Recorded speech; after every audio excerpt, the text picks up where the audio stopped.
Good Friday morning. It's Chris with City Girl Homestead. How are you guys this morning? So instead of doing a bunch of different videos today, I'm going to make it all in one. So the first thing I'm going to do is I'm going to make homemade Bisquick mix. I had a request for that. So I'm only going to make a half a batch because I obviously have some already.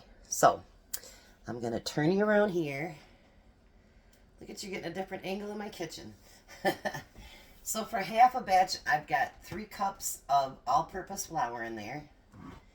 And we're going to need a tablespoon and a half of baking powder.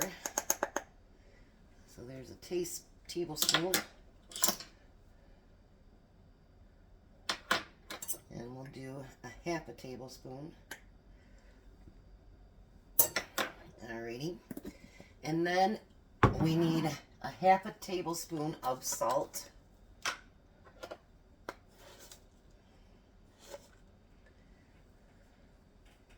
You can use any salt that you want. And we're going to need a half a cup of shortening. Now the shortening is the cue to be able to actually make it shelf stable. If you use butter, you will have to keep it in the refrigerator.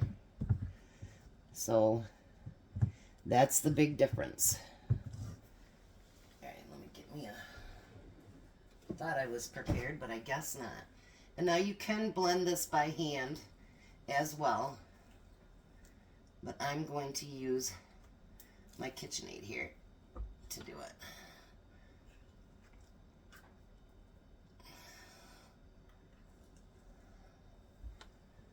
And I was going to wait a minute to do it, but then I'd gotten 2 requests, so I thought, alright, well, I guess I better do it then. This is going to be a little bit noisy, but I'm going to pulse it first.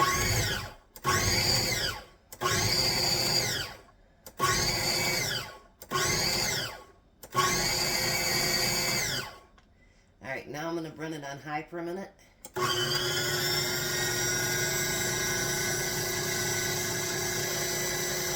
And then when it gets to where it's stopping again, you want to pause. And I'm going to shake it a little bit.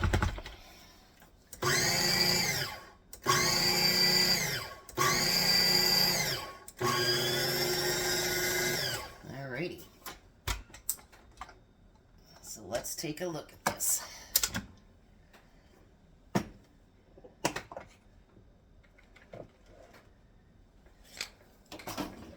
Now, if you notice, because it's got the,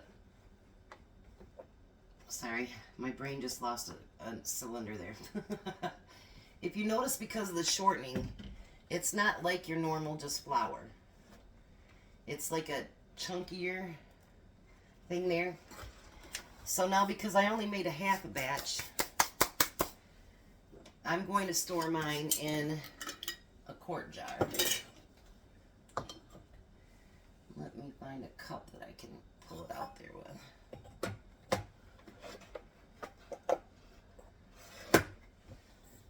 As long as you keep it in a dark place and a cool place, you can store this up to 6 months. If you think that you need it longer than that 6 months, then you're going to want to keep it in the freezer. So I will finish filling this jar, but this is your homemade Bisquick mix. Alrighty, and second project, I'm going to make a simple honey cinnamon granola. I am getting into a kick of reading what's on the back of the packages. And honestly, you guys, it's not pretty. They put an awful lot of junk in our food. And I'm sure we all had the idea of that, but yeah. I watched something on our ranch dressing, and just needless to say, after I use this up, we'll be making our own. Because they're doing modified, all this other kind of food, and I don't know what's in that, and even though I'm a big girl, I really don't want all that junk in my body, and I'm trying to get a little bit healthier, so, you know, our dinners don't always seem like that, but anyways, So I'm going to make, Tom's been really liking those parfaits that I'm making him for lunch. He likes the apple pie filling, and then next week he's like, well, we have blackberry pie filling downstairs too. So maybe that'll be next week. So the first thing we're going to do is we're going to do a half a cup of chopped pecans. You can use any kind of nuts you want, and if you don't want any nuts, then don't add them. Your kitchen, your rules, you do you. I happen to have some pecans in the freezer, so that's what we're using. Alright. Now you're also going to need 2 cups of oatmeal. Let me see if my cup thing will fit down here. It will. 1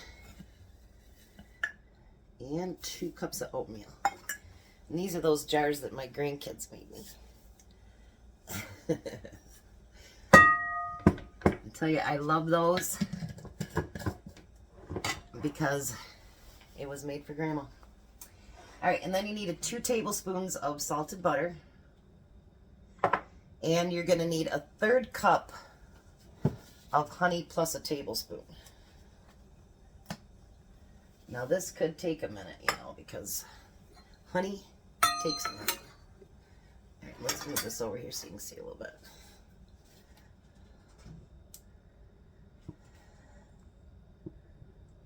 There's 1/3 cup.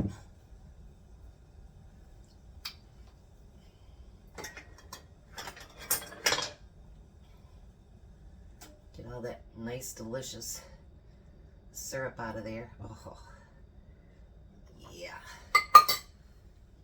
Honey is so good for you guys anyway. And a tablespoon. I never used to use honey until for a while I went gluten-free. And there's really a lot of stuff you can make with honey, molasses, all that good stuff. There is a lot of it. And then it says 1 teaspoon to 2 teaspoons of cinnamon. I'm going to do 2 teaspoons. Because who doesn't like cinnamon, you know? Well, I'm sure there's a lot that don't, but we're not one of them. Alrighty. And then a generous pinch of table salt.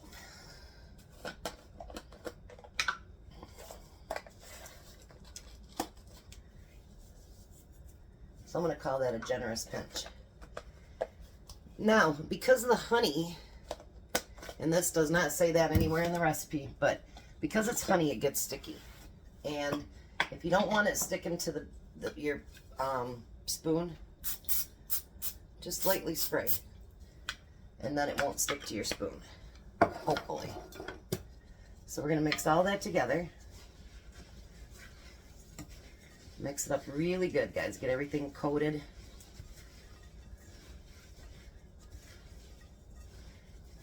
Oh, yeah. This is looking beautiful. And it doesn't have 10 different flours in it. I guess I don't know why you would need flour in your granola, but I guess you do, according to the packaging. Alright. Then you're going to use your lined pan, whether it's got one of your silicone pads on there, or if you put, you know, parchment paper, whatever you want to use. And you're going to dump it on here.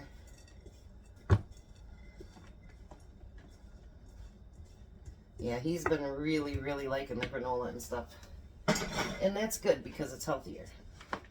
And then we're going to spread it out really good on our pan.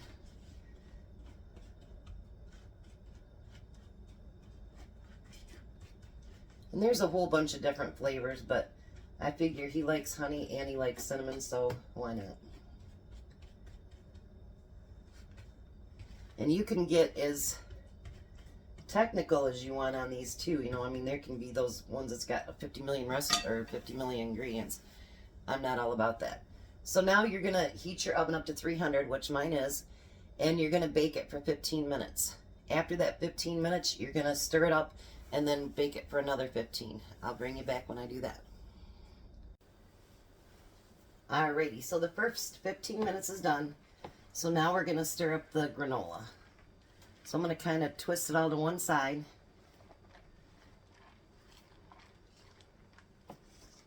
And then I'm going to flip it over to the other.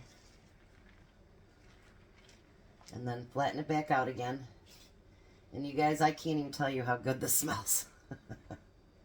It's amazing. It smells so, so good. Alrighty. And then we're going to put that back in the oven for another 15 minutes.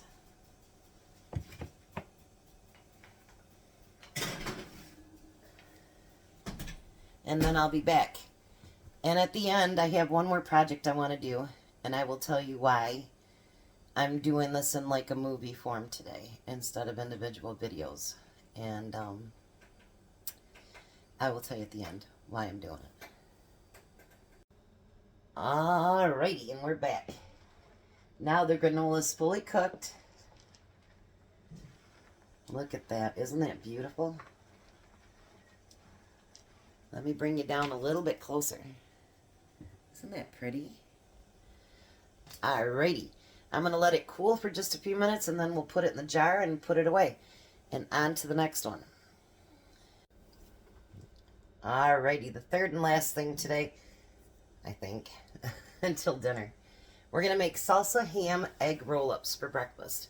I like to make things that you can pop in the freezer and then you can just pull it back out and warm it up for breakfast in the morning. So I'm going to turn my heat on here. We're going to get us a little bit of butter in there to melt up. There we go. A little bit of butter will do you. And this is going to call for 4 large eggs, but I got small eggs by accident, so I made 8. And then I'm going to put salt and pepper in there.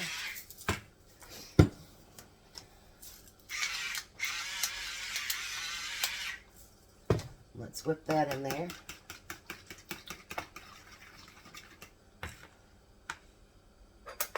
Alrighty.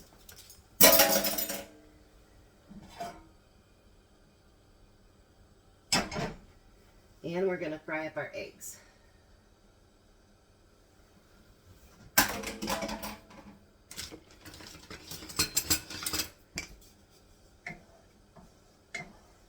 Alrighty, let me get these fried up and I'll be right back. Alrighty, so we're back. Now I've got all my eggs cooked up. And now I'm going to add about 3/4 of a cup of cheese to that.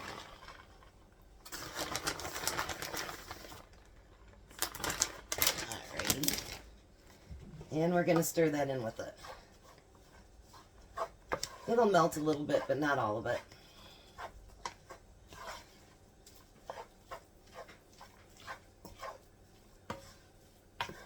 Alrighty. There. Now I'm going to move that off here to the side. Now I'm going to move you back here so you can see what we're doing here. Let me see if I can get in a better position here. Nope, that don't work. There we go. I tell you, sometimes. Alright. So now we're going to use deli ham. If I can open it. I'm going to pull a few pieces out of here.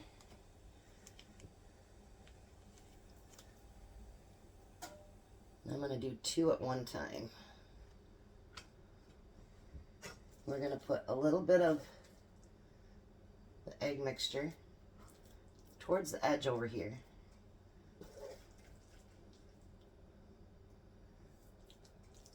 You don't want too much on there because otherwise it won't roll up very good. And then we're going to use some of my homemade salsa and put that over the top. And then we're going to roll that up. Put the bottom part down on your make sure you grease it, oil it.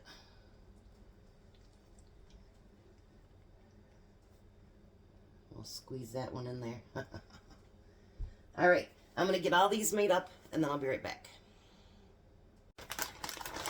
Alrighty, they're all wrapped up. So now the last thing we're going to do is sprinkle cheese on top.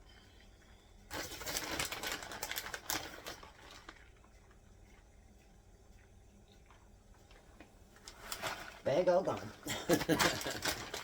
Alright, and then we're going to put them in a 450-degree oven for 3 to 5 minutes, just till the cheese gets completely melted.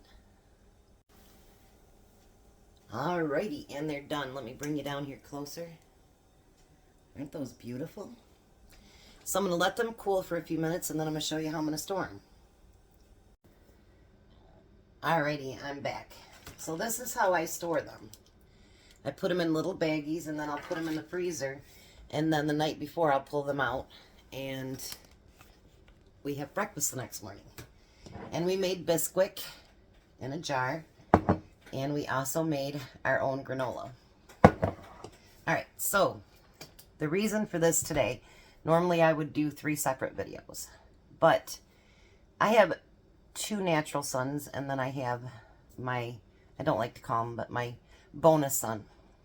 But anyways, growing up, my sons had a friend named Philip, and try not to get teary, but anyway, Philip always wanted to be a filmmaker, and sorry, him and my boys and some of the other friends, they would make little movies all the time and whatever, and Philip was 31, and notice I said was. He passed away on Monday, and yesterday was his viewing, and my boys got to go, and today he's going to be laid to rest. So this movie is dedicated to Philip. I didn't do individual videos on this today because I wanted it to be a movie. So Philip, here's to you, buddy, and may you rest in peace. So you guys all have a very blessed day. Be a blessing. And I'll be back for dinner.